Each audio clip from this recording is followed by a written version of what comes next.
A continuación, corresponde entonces que iniciemos el panel de discusión, así que le vamos a pedir por favor al equipo técnico que suba el telón y mientras eso ocurre le vamos a pedir que a los panelistas que puedan pasar acá adelante, los voy a presentar mientras va subiendo el telón, no sé quién lo controla,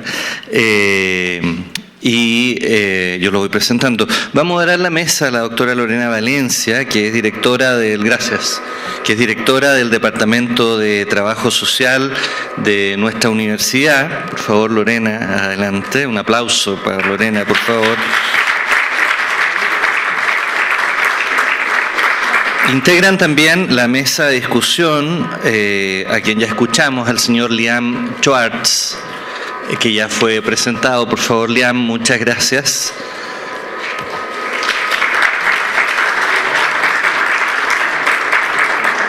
El señor Martín Centeno, que es jefe del Departamento de Fortalecimiento Institucional del Ministerio de Educación. El señor Rodrigo Rolando, jefe del Servicio de Información de Educación Superior CIES del Ministerio de Educación. Y el señor Pablo Baeza, jefe de estudios de la Comisión Nacional de Acreditación.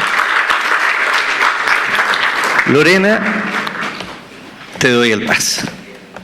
Bien, muy buenas tardes a todos y a todas. Agradecer la presencia de nuestros invitados tan destacados, a Martín, a Liam, a Pablo y a Rodrigo. Y tengo una misión, no es fácil, para que podamos a lo mejor poder compartir las experiencias y los conocimientos de cada uno de los miembros de este panel. Y me gustaría que pudiéramos a lo mejor partir la conversación desde la experiencia de cada uno, ¿cierto? Que pudiéramos hablar, que pudiéramos partir hablando de cuáles creen, según su experiencia, en una gestión basada en evidencia, ¿cierto?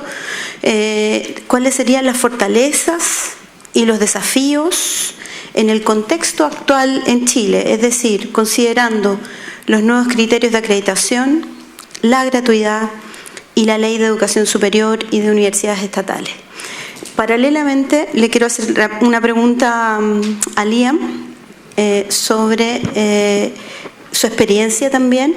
¿Cuáles serían los elementos comunes que te ha tocado conocer en los distintos países que has visitado respecto de los desafíos y fortalezas que caracterizan a la gestión basada en evidencia?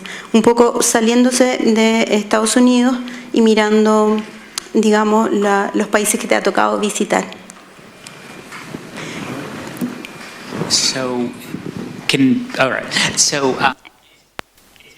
Es interesante, como hablamos antes, algo de contexto. Creo que en países fuera de Estados Unidos la energía, el interés en hacer cosas nuevas, cómo avanzan las instituciones, usar la información como proceso, y parte de las instituciones educacionales superiores en Latinoamérica y en Europa han habido muchas instituciones con historia. Hay más libertad para pensar, para hacer cosas nuevas afuera de las instituciones con las que yo estoy más familiarizado en Estados Unidos y en el extranjero. Me ha pegado el interés de que hay más libertad para hacer cosas distintas. Thank you, Liam. Podríamos pasar a la experiencia de nuestros colegas chilenos. No sé si a alguien le gustaría partir. Martín, Rodrigo, Pablo. Parto yo entonces. Ok, muchas gracias. Yo creo que esta es la perspectiva desde el Ministerio de Educación. Yo creo que después vamos a interactuar un poco en cómo nos toca desde la Comisión Nacional de Acreditación y el Sistema de Información interactuar con roles distintos en este rol de mediador que el Ministerio ha ido tomando desde hace 20 años con proyectos primero muy específicos y focalizados, es decir, con directrices desde el Ministerio hacia las instituciones, en el cual en coordinación, en paralelo a CNA, se empieza a solicitar la planificación estratégica, se empieza a solicitar una misión, una visión, y cómo se ha transitado desde algo que pudiese ser más bien en el papel a hoy día algo básico para las instituciones. Yo creo que hoy día el principal cambio que se refleja desde el 2015 en adelante es que hay un desplazamiento en el financiamiento, en particular desde el Ministerio de Educación hacia las universidades del Estado, que va desde lineamientos en proyectos específicos, y aquí pongo ejemplo de los proyectos que buscaban cambio en áreas específicas, a hoy día entregar recursos en los cuales la institución debe decidir en qué invertir. Y aquí hemos tenido una primera etapa compleja, asociada a convenios marco, a fondos de fortalecimiento, de educación superior regional, en que cuando la pregunta sobre qué fortalecer se le traspasa a la institución, requiere efectivamente gestión pasada en evidencia, o no. Y aquí es donde entramos en ciertos matices, porque efectivamente, considerando más los presupuestos anuales que tiene el Ministerio, cuando la pregunta llega a la institución con recursos asignados y se le solicita generar un proyecto, entran varios elementos a jugar parte. Primero, la gobernanza institucional, es decir, si hay una decisión más centralizada o descentralizada en torno a los proyectos, financio a las facultades o financio la estructura central. Aquí se han dado algunos lineamientos desde el Ministerio y hoy día el desafío, además, con la Universidad del Estado es fortalecer el sistema, por lo que además convivimos con 18 modelos y contextos distintos. Y algo clave que en el Ministerio de Educación como división nos escapamos un poco de las otras áreas es que nuestras contrapartes son autónomas. Y eso implica que el Ministerio puede llegar hasta el límite en que la institución decida hacer o no hacer algo. Quisiera poner dos ejemplos. Nosotros tuvimos algún modelo en que efectivamente lo que buscábamos ver o cómo medir el resultado o la evidencia era un indicador notable. En algún punto llegamos a tener proyectos con 60 indicadores y transitaba hacia allá el sistema.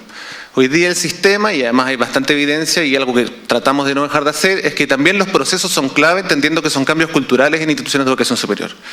En ese sentido, yo creo que, y el ejemplo que se ponía recién, hoy día incluso las mismas universidades del Estado han transitado a tener datos y tomar decisiones basadas en evidencia en los últimos 3 años de manera mucho más radical. Incluso algunas instituciones están compartiendo sus datos y a veces ocurre al revés. Lo que ocurre es que al Ministerio de Educación, en particular a la división, junto con lo que hace el CIES, nos empieza a faltar datos, nos empieza a faltar el cruce del indicador y a veces pasa que llegamos últimos. Porque también como organismo del Estado, efectivamente, desarrollar cualquier sistema de información llega a ser complejo. En ese sentido, creemos que es clave lo que se ha mostrado hoy día y que el financiamiento para tomar decisiones hoy día y esté en las instituciones es el principal cambio que uno podría ver en los últimos años, lo que además se suma a los desafíos de una nueva acreditación integral en la cual la acreditación de carreras va a ser clave y a cómo ese financiamiento desde el Ministerio se empieza a perfilar. Hoy día, además, hay un consejo de universidades estatales asociadas a sus rectores y un comité que debe ver en conjunto cómo entregar los recursos y definir las prioridades que uno en principio conoce, asociadas a gestión, vinculación con el medio, y uno va siguiendo las señales de la CNA en términos de contraparte de estas instituciones. Pero creo que el desafío cada vez es tener estos datos, pero también tomar decisiones considerando los otros elementos. Algo que también nos ha tocado trabajar en este caso con el tema es el dato para qué. Y en este caso el dato como un elemento de construcción, en primer término, para tomar decisiones, construir con datos los relatos institucionales. Es clave que el relato y la coherencia interna sea algo que guíe a las instituciones. Nos pasan muchas que todavía no hay decisiones tomadas o no hay relatos que orienten hacia dónde debiese ir. ¿Investigación en qué? O investigación por la investigación. Cómo fortalecer cuerpos académicos, generar ecosistemas asociados a investigación y no solo llevar a un solo investigador. Algo que a medida que nos alejamos de la región metropolitana empieza a ser complejo.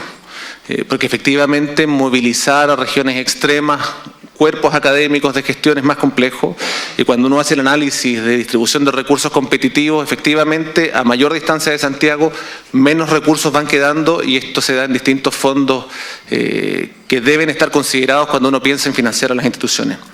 Otro elemento clave es priorizar. Nos ocurre que entregamos proyectos a las instituciones de educación superior y en particular cuando se entrega a la Universidad del Estado, se le exige que prioricen y a veces dicen no, queremos avanzar en todo.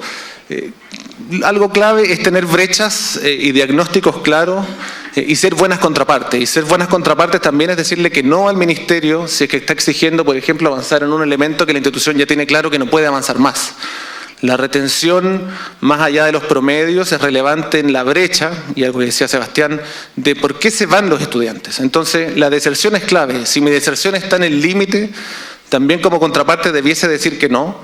Y aquí hay otro caso importante, que hubo alguna vez líneas de proyectos en los cuales se buscaba cortar las carreras, y hubo instituciones que, habiendo recursos del Estado, se subieron, y luego venía el dolor de cabeza. Pero yo quisiera destacar un par de instituciones que dijeron que no y decidieron no postular a los proyectos, porque entendieron inmediatamente, basado en evidencia, que acortarlas les iba a significar de partida una merma económica no sustentable en el tiempo, y ni siquiera postularon. Entonces creo que ese tipo de ejemplos hoy día cada vez se dan más, y como ministerio, cuando la decisión está en las instituciones y el mandato es fortalecer el sistema, los datos y contrapartes que tengan capacidad de análisis y de decisión es fundamental. Eso en general como los últimos cambios y asociado sobre todo al tema de las instituciones estatales más que los fondos competitivos. A ver, es difícil comentar una presentación que a mi juicio ha estado impecable. Yo creo de verdad que si lo que ustedes reflejaron es cierto, realmente están haciendo un trabajo extraordinario. Esa es la impresión que me quedó, no encontré grieta alguna, yo siempre las busco. Y me parece sobre todo porque tienen muy claro cuál es el rol de los datos. Yo estoy a cargo del Sistema de Información de Educación Superior, y si hay algo que trato de pelear permanentemente es que le demos un poquito menos de importancia a los datos de lo que realmente les damos.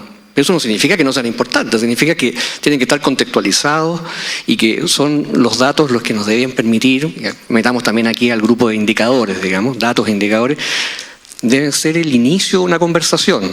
O sea, en un párrafo yo me lo imagino como lo que viene después de la coma, ¿no? No como un punto, no como algo que termina siendo un dictamen o algo que nos inhabilita o que nos obliga a ir a otro punto. Más bien, una coma que nos permite y nos fuerza a seguir redactando algo al respecto. Y yo creo que esa visión sobre los datos y sobre los indicadores es relativamente compartida en el mundo académico, es relativamente compartida en el ministerio, por lo menos en la parte más teórica de los equipos, pero yo no la veo tan clara, y ahí tú preguntabas por las debilidades, en el país en general. O sea, yo creo que aquí tenemos un problema que tanto la UTEM como el CIES, como el CNA, como todas las entidades nos enfrentamos, es que es más fácil guiarse por el dato como si fuera lo mismo que la evidencia. Y yo creo que ese es un desafío que no podemos omitirnos en esta discusión, porque finalmente es más fácil explicar un dato cuando es bueno que tener que explicar cuando el dato es malo, qué es lo que significa, qué es lo que implica. Y yo creo que en eso, por lo menos las presentaciones que hemos visto son bastante sólidas, y yo diría que ponen un ejercicio también, o sea, ponen un concepto que a mí me gusta mucho, que es el de gestión.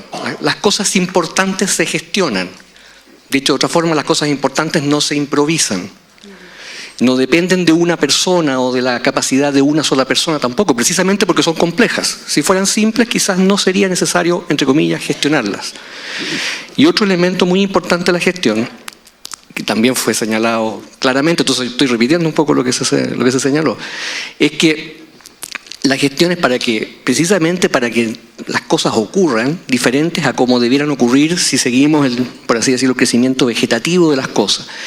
O sea, dicho de otra forma, cuando uno plantea el concepto de gestionar, está planteándose exactamente lo contrario a esperar que las cosas ocurran. Y yo creo que eso es un foco importante, y si creemos que esto en que estamos es importante, entonces tenemos que gestionarlo y entender esa mirada. Ahora, nuestro problema es cómo hacemos que otras personas que no están aquí, supongo, entiendan que el dato no se clausura en sí mismo, que el dato no es el resultado final de la conversación, sino el inicio, el antecedente, como se dijo.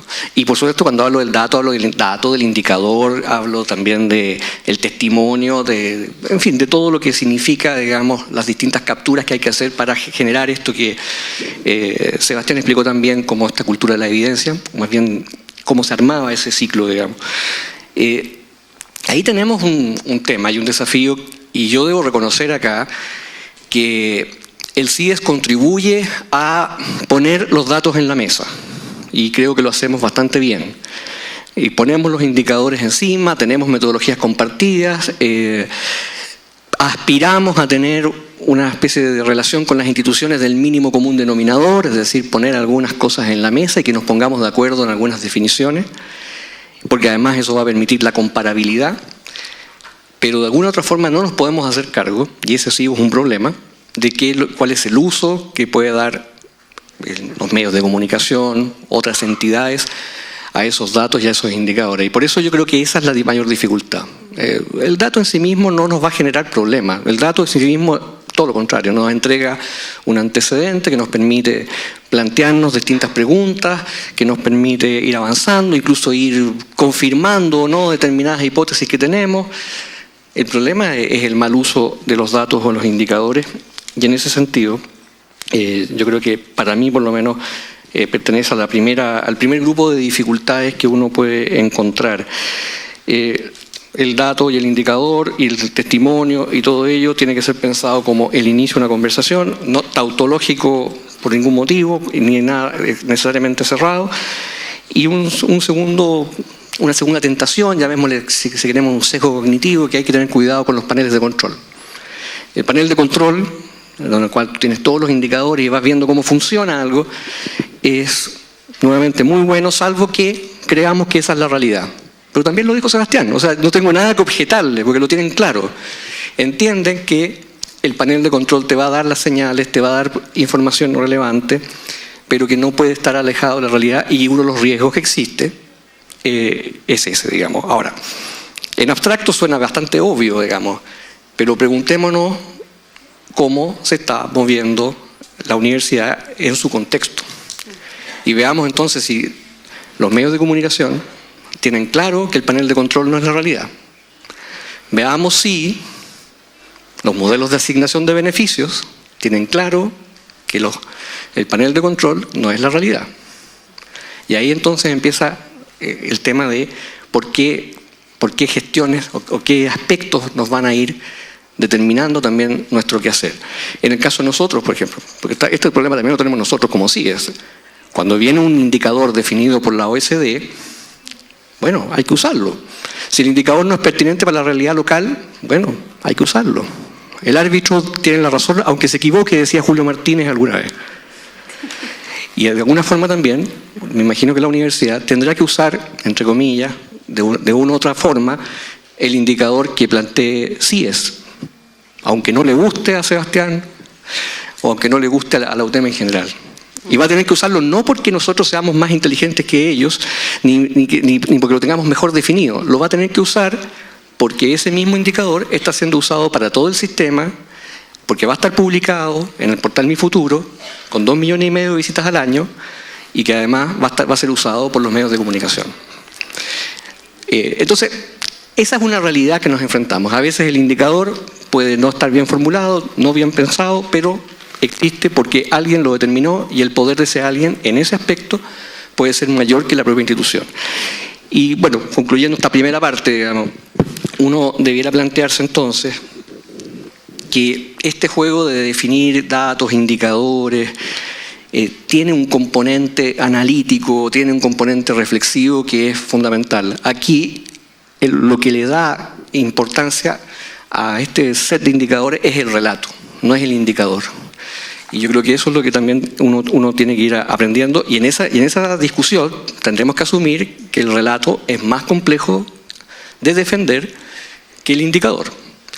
Y yo creo que ahí también entonces un desafío. Pero yo solamente puedo concluir que yo los veo muy bien encaminados.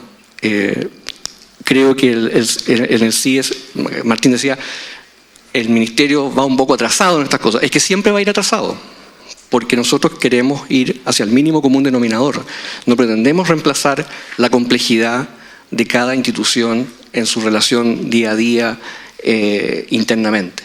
Entonces, la única forma en que uno se vincula finalmente es con el mínimo común denominador y con la búsqueda de ciertos datos globales que permitan una cierta comparabilidad, pero lo central aquí es la libertad individual para explicarse la propia ocurrencia de los hechos, como decía alguna vez Víctor Frankl.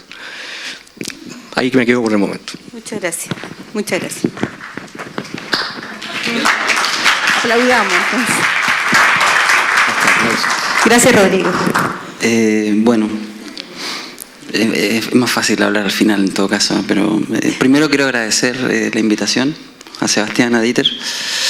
Tu pregunta era por fortaleza y desafíos, ¿no? Sí, en el contexto actual. Bueno, voy a coincidir mucho en lo que hablaron mis colegas. Yo creo que hice un esquemita breve, rápido, pero creo que hay 3 niveles de avance en esta materia, en la gestión basada en la evidencia. Creo que en el sistema, y sí ese es un factor súper relevante, es que un nivel básico es que ya todas las instituciones generan su propia información, generan datos e información, quizás no a la evidencia que yo la pondría en un nivel de complejidad mayor.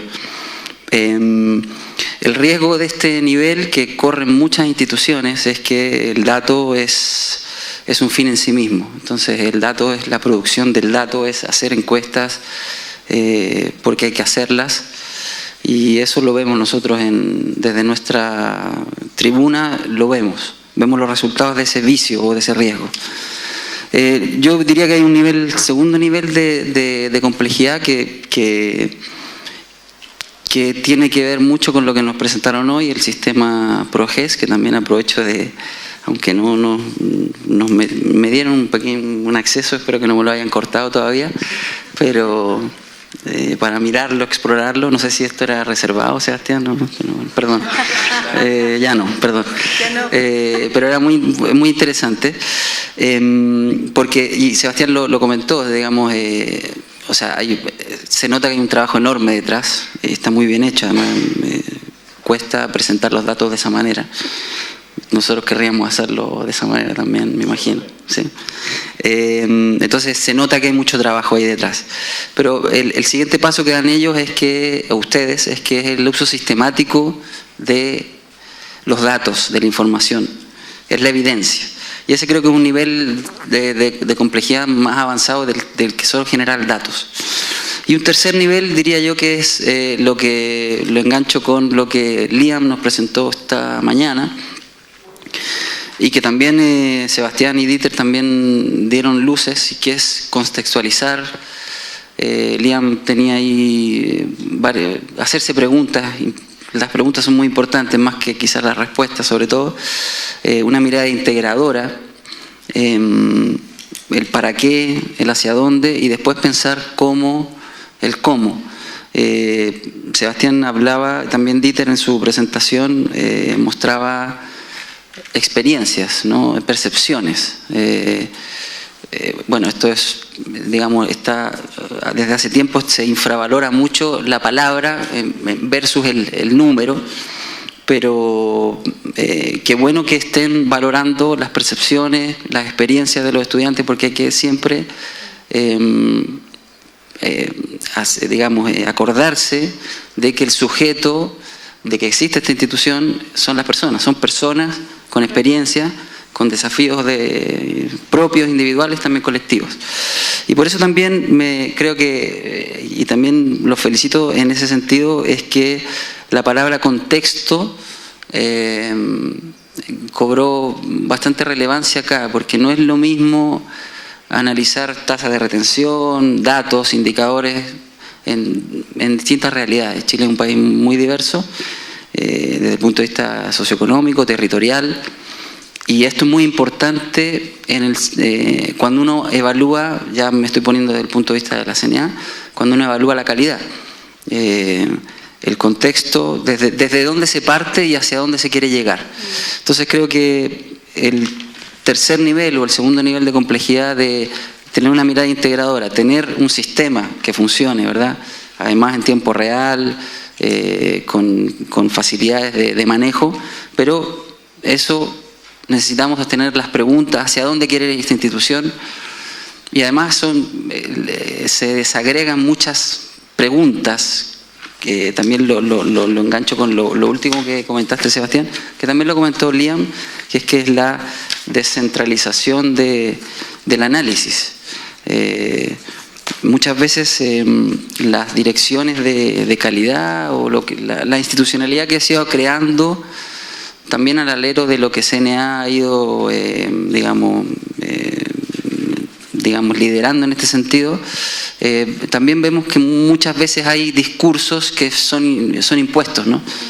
Quizás son basados en evidencia, pero es muy interesante que la propia institución se pueda pensar desde todos sus pequeños lugares. Creo que eso no hay que dejarlo, hay que tenerlo presente. Eso sería mi comentario. Okay. Por ahora. Muchas gracias, Pablo. Yo tengo no sé si me alcanza el tiempo, ahí el coordinador me dicen que sí. Tengo una segunda pregunta que es para los 4 panelistas, que es relacionada con las capacidades de análisis institucional. Es la pregunta acerca de la centralización versus la descentralización en la recolección de datos. Es decir, ¿cómo operamos en la recolección de datos? Cada unidad, el sistema central, en el fondo, ¿cómo logramos una mirada integrada? ¿Cómo concretamente articulamos las capacidades locales? Porque en la realidad nos encontramos con que tenemos esta especie de realidades, tenemos este sistema PROGES, ¿cierto? Estupendo, pero también tenemos muchas iniciativas locales y eso a veces es un poco confuso a nivel usuario, digamos, y nos crea confusión. Entonces, le pregunto al panel su opinión respecto de descentralización, centralización y cómo logramos articular esas miradas locales para lograr una mirada integrada. Para los 4. Quien quiera participar. Sí, la respuesta yo creo que, por supuesto, va a ser ni lo uno ni lo otro. No obstante, porque hay una pregunta que quizás complementa lo anterior y da el paso, es como, y me cuelgo aquí algo que preguntaba Liam en la mañana, ¿cómo se ve el éxito? O cómo vemos la respuesta, o cómo vemos la evidencia, y se conecta con cómo logro que esto permee, o si necesito que esto permee en todos los niveles de la institución, porque efectivamente en el día a día nuestro y de ustedes, no sé, cómo se mide el resultado o cómo se mide algo, no sé, pienso en la Contraloría. Nosotros hemos tenido discusiones, igual que ustedes, acaloradas, sobre que la evidencia es efectivamente el acta de la reunión. Y que si no está el acta, esa reunión no existe y no es resultado. Y eso es algo en lo cual estamos todos en el día a día funcionando, en particular en los órganos del Estado, y a veces es parte de la realidad más urgente y no importante. No obstante, ahí también los sistemas descentralizados de información pertinente, de registro y de evidencia son clave. Porque evidencia hoy día, y hemos visto además que esto ha ido avanzando, saludos si hay alguien de la Contraloría aquí, ha ido avanzando efectivamente a regular en que la evidencia sea efectivamente el testimonio casi tangible. Ahora, ¿qué es el resultado o cómo yo veo esto si me paro en economía? En Corfo, en Hacienda. Para Hacienda es que el 31 estén ejecutados los recursos, no obstante igual a nosotros nos llega la exigencia de que la retención del sistema mejore. Y ahí, si bien tenemos los datos o la realidad, nosotros usamos, por ejemplo, y aquí hablo desde el departamento, datos de CIES, datos de Corfo, datos de CONICIT, datos de INAPI, en fin, datos del Ministerio del Trabajo, y el desafío es cada vez usar más datos para ver cómo apoyar desde el departamento y desde la División de Educación Superior a las instituciones. De hecho, tenemos una unidad de análisis, hemos replicado el modelo institucional o viceversa, ya nunca se sabe, pero terminamos replicando modelos que efectivamente nos llevan a consolidar datos. Y ahí me gustaría ver un punto clave. El tema es la decisión, la capacidad de decisión. Hay modelos en instituciones que vemos nosotros que por su tamaño o su complejidad requieren descentralizar los datos. No obstante, creo que siempre en la etapa final es fundamental que haya una decisión, una mirada o articulación de la información. Nosotros adolecemos de articulación. Nosotros mismos acá hemos transitado a tener más información. Nosotros hoy día usamos los informes de salida de la CNA para trabajar con las instituciones. Este nuevo desafío de trabajar con la institución a nivel central y organizado requiere de ese reporte. Ahora, lo usamos como insumo, pero esa decisión final tiene que pasar entre la institución y el ministerio. Ahora, Por supuesto que los datos están descentralizados, yo diría que esa es la realidad, pero sí creo que es clave que haya una toma de decisiones. Y vemos otras instituciones que por volumen requieren un sistema mucho más centralizado, que es muy distinto trabajar con 27.000 estudiantes. Tenemos instituciones con las que trabajamos, y pongo el caso de UDOC, que son 120.000 estudiantes. Y tenemos otras instituciones con las cuales son 3.000 estudiantes. Ahora, hay instituciones que el modelo descentralizado, aunque sea pequeño, les sirve para tomar decisiones en la gestión. Y aquí recojo algo que, si bien los datos son unos y tenemos el mínimo común, la obligación de ir más allá es constante, porque el sistema nos exige mejorar el sistema de educación superior estatal. Hay un proyecto de ley de universidades estatales que exige cambiar la relación del Estado con sus instituciones. O sea, ese titular, que por supuesto es la realidad como la ven los parlamentarios, es de una complejidad, pero al mismo tiempo de una flexibilidad en su interpretación muy grande. Entonces hoy día sí entregamos recursos con datos. Nos gustaría que esto, por supuesto, fuera una señal que se recibe en esa mejora. Cargamos y arrastramos datos que sirven para entregar recursos desde el año 81, desde los años 90. Y esa realidad es muy difícil de mover. Entonces los datos también hoy día están siendo una herramienta de entrega de recursos. Hay historias de instituciones que han movido sus datos en 10 años para mejorar su posición relativa, preguntándose el para qué. Y en algún momento el para qué es muy simple: tener más recursos para hacer mejor gestión. Y esa es una realidad que sigue operando y que a nosotros nos pesa como ministerio, en términos que cuando uno decide mover un dato, un indicador o generar alguna inflexión, es complejo. Entonces, claro, uno dice centralizar, sí, en la toma de decisiones, pero los datos están per se descentralizados y quizás nos cuesta mucho avanzar hacia innovar en cómo trabajar con los datos por las rutinas propias. Y aquí yo quiero rescatar, y quizás si Liam pudiese profundizar un poco en, y lo mismo que tenía Sebastián en la última lámina, tener áreas de investigación de datos o de estudios, no análisis institucionales, investigación institucional. Entiendo yo que ese es un concepto que busca ir más allá en la toma de decisiones y busca dar respuesta, porque hoy día, como dice Rodrigo, lamentablemente el dato es la realidad. Al final del día, cuando nos piden los convenios de desempeño colectivo, cuando llega DIPRES y nos dice cómo hemos avanzado con los resultados, y tratamos de en el día a día complejizar y flexibilizar esa mirada, pero hay un peso de los datos muy fuerte, y yo siento que ahí avanzar hacia investigación institucional, que implica tener una toma de decisión o una toma de posición, es clave. O sea, conocemos de los dos modelos muy exitosos, pero sí lo fundamental es que hayan decisiones y que el dato se use en términos de evidencia, una mirada compleja, no solamente el dato de subir o bajar. Y aquí, por ejemplo, uno muy complejo, y lo digo brevemente, es la retención. La retención estudiantil en años de movilización en las universidades del Estado baja inmediatamente. Baja inmediatamente, y uno lo puede ver por regiones, y es un dato que, si uno lo quiere usar para entregar recursos, debe tener consideraciones muy relevantes, como, y aquí está Roxana Acuña y el equipo de análisis, cómo considerar trienios, porque efectivamente ese tipo de circunstancias van a afectar el dato, y si yo solo lo uso para entregar recursos y muevo todo hacia allá, necesito tener las otras variables de contexto, necesito tener las variables de la realidad institucional. Es muy distinto tener un sector muy ruralizado con estudiantes muy dispersos en el norte de Chile, estudiantes que están solo ubicados en las ciudades. O sea, no son las mismas respuestas para las decisiones ni para los cambios. Me extendí, dispersé un poco, pero efectivamente creo que el dato sí se está usando y no hay que dejar de mirarlo con la complejidad que tiene, porque al final del día las decisiones o recursos van con ese peso.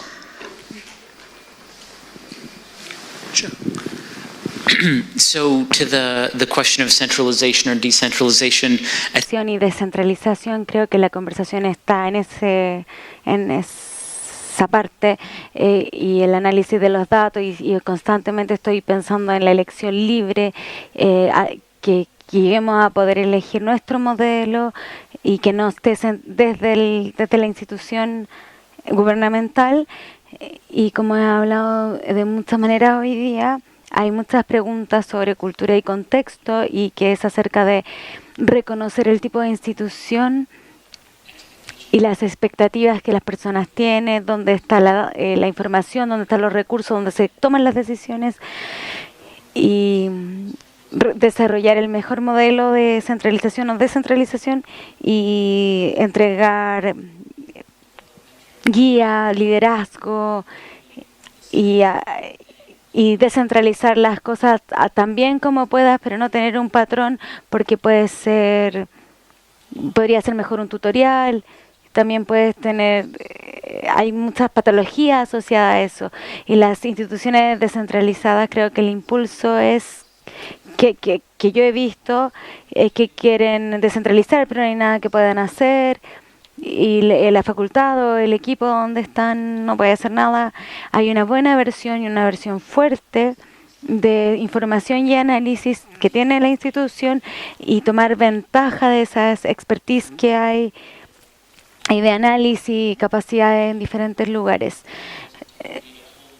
No tenemos como meta crear una nueva y muy cara oficina para que esté en la data, sino que tenemos que tomar la información que necesitamos, identificar las personas que podrían estar físicamente planificando eso y que puedan tener acceso a esa información, y poder tener un equipo quizás más pequeño que pueda entregar hacia afuera la conversación más amplia y que pueda estar capacitado para ofrecer estadísticas que quizás no tengan sentido para todas las facultades, y que el centro de la universidad, la casa matriz, pueda tener un equipo pequeño que analice, que le agregue capacidad y que ayude a que los grupos convengan con los departamentos locales, que los ayudes con preguntas, que los ayude a entender que no están en esto solo, que se pueden compartir y que pueden compartir mejores prácticas, que pueden ser,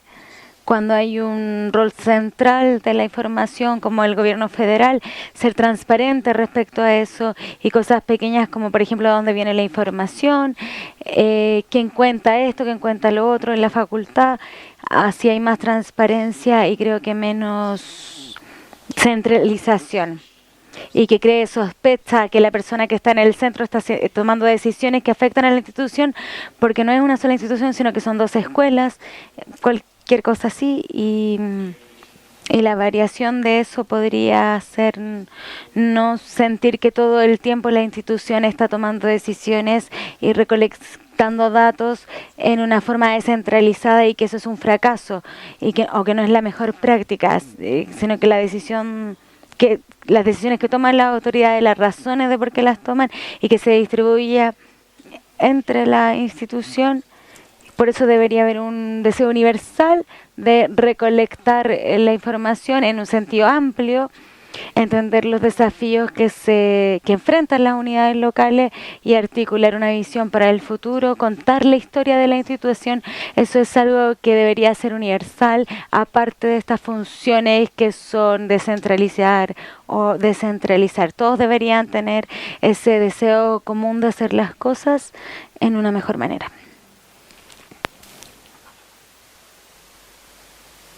Porque uno podría preguntarse lo mismo respecto a otras áreas, por ejemplo, el área contable. Si cada facultad, departamento debe tener su propia contabilidad y su propio contador dentro de la unidad respectiva, o el área comunicacional, etcétera, y hay que verlo caso a caso, pero yo definitivamente estoy en el bando de la centralización, en el sentido de que por lo menos la captura, dado que requiere una estandarización, un cierto trabajo común para que tenga sustento el resultado, porque finalmente lo que queremos es constatar o comprobar situaciones y queremos comparar en este caso facultades o carreras. El factor comparativo es demasiado importante como para dejarlo a cada entidad. Entonces, en ese sentido, uno tiende a buscar esa relación. En el caso de los datos del sistema de información, nosotros de verdad tenemos una relación bastante buena con las instituciones en términos de que chequeamos algunas definiciones y conceptos, pero la última decisión la toma el CIEP, porque si cada facultad y departamento, cada institución decide cómo se va a sacar de la tasa de retención, no tenemos cómo hacerlo. Entonces yo apelo ahí a un componente práctico. Hay expertise que se va manejando, pero también tú no puedes entrar en un sistema donde tengas que negociar cada concepto, cada definición. Ahora, eso no quita que toda unidad requiere un trabajo de equipo, colectivo, consultas, conversaciones. Aquí sí que hay factores informales que influyen y yo me imagino que toda unidad que ha sido exitosa trata de hacerlo, o sea, trata de sacar competencias. Nosotros, por ejemplo, en el caso de proyectos nuevos, sobre todo de procesos nuevos de captura, ya tenemos cierta relación con algunas instituciones, le preguntamos a las instituciones que son complejas por estructura, por ejemplo, no sé, la Universidad Santo Tomás con el IP, con el CFT, son estructuras complejas. Si yo voy a iniciar un proceso nuevo para preguntar sobre avance curricular, lo quiero tener sentado en la mesa conmigo y revisando un poquito los procesos, por la dificultad que tiene ese tipo de institución. En otros casos serán las universidades estatales, en otros casos serán los CFTs más chicos, pero en algún minuto, como en toda entidad que tiene jerarquías, que tiene estructura, la conversación tiene que ser en un marco en que se tenga claro quién define la última palabra, por así decirlo. Y en ese sentido me parece que centralizar algo que requiere competencias, porque requiere estandarización, requiere el marco teórico, requiere incluso, posiblemente, no sé en el caso de ustedes, pero en el caso de nosotros tenemos que licitar una plataforma. Bueno, eso no lo va a hacer cada facultad, cada departamento para poder subirlo. Puede requerir capacitaciones a las unidades. Entonces, todo ese tipo de cosas es mejor manejarlas centralizadamente.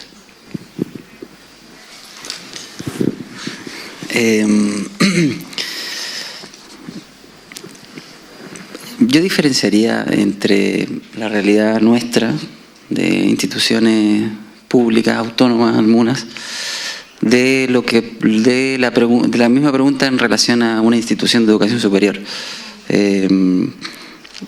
Aunque el problema es básicamente el mismo, diría yo, y es lo que decía Rodrigo, creo que en realidad cada institución debiese hacerse la pregunta de lo que decía Liam, qué le conviene más según su propia también identidad, cultura, prácticas instaladas.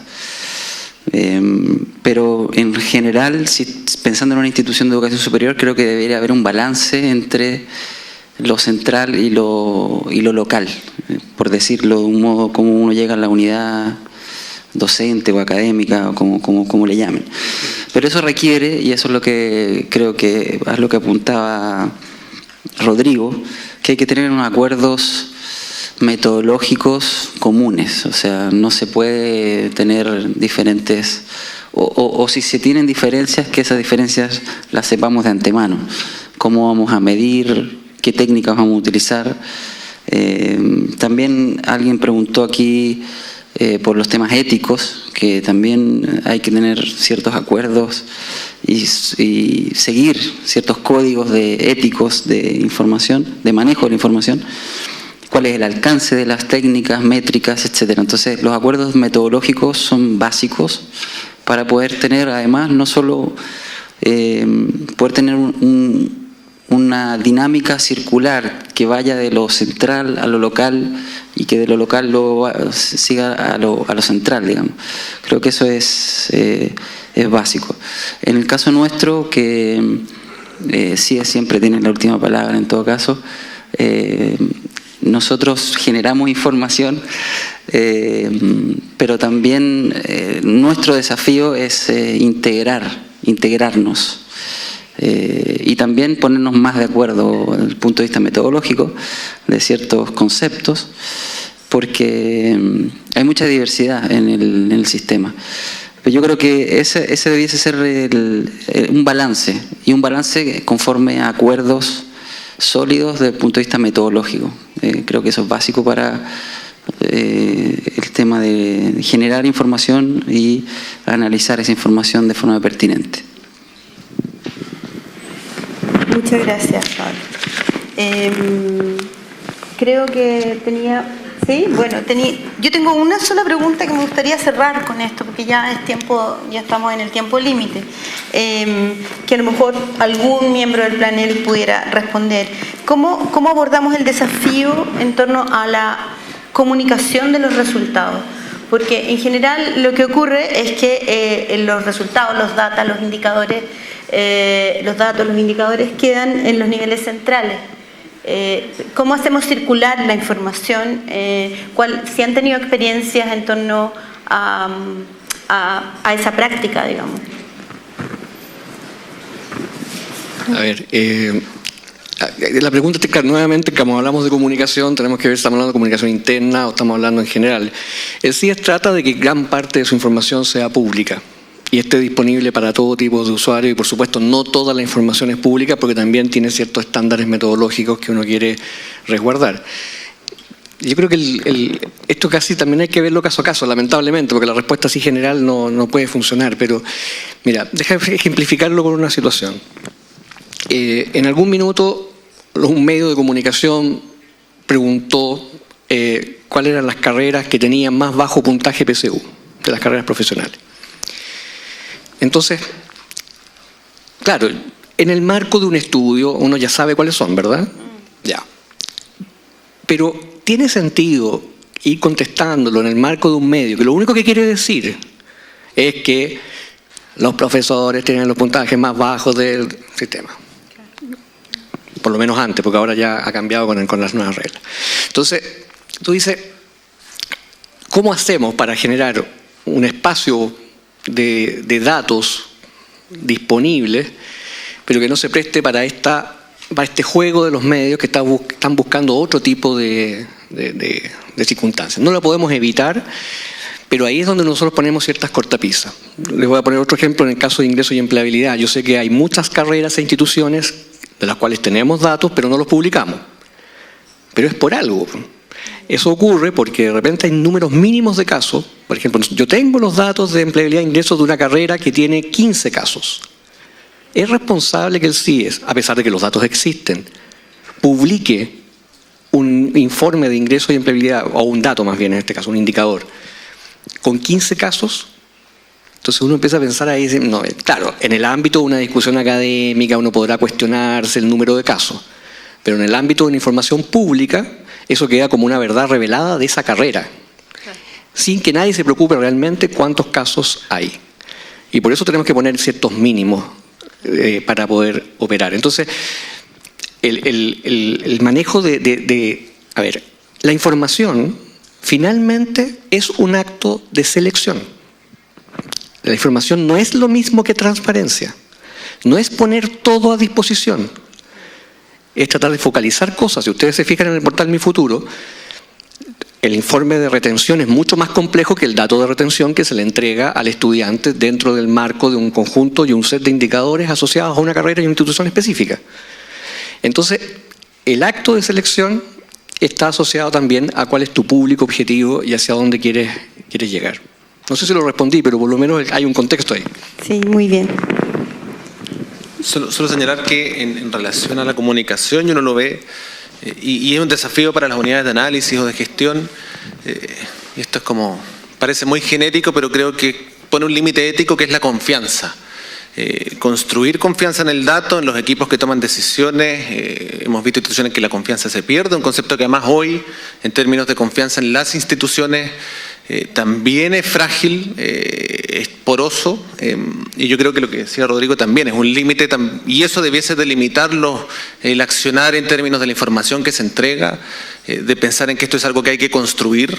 La evidencia, el dato, la decisión no es una verdad absoluta, es una forma de tomar decisiones, y en esa información yo creo que es clave la participación de las comunidades, sobre todo en universidades o instituciones estatales, también ponderando los tiempos en que hay que dar respuesta, cuál es la cultura institucional, pero creo que hay un tema fundamental para la información y que es construir esa confianza en el dato, en la toma de decisiones, en que esto va a resultar o no, y cómo hacerse cargo de esa responsabilidad de que la información que uno tiene debe ser transparente, con los límites que puede establecer Rodrigo, efectivamente, clara, oportuna. Entonces creo que eso, no capturar la información, porque hay un límite también que es construir, generar y mantener esa confianza. Y en esa no captura de información, creo que la política de la oportunidad del dato es clave.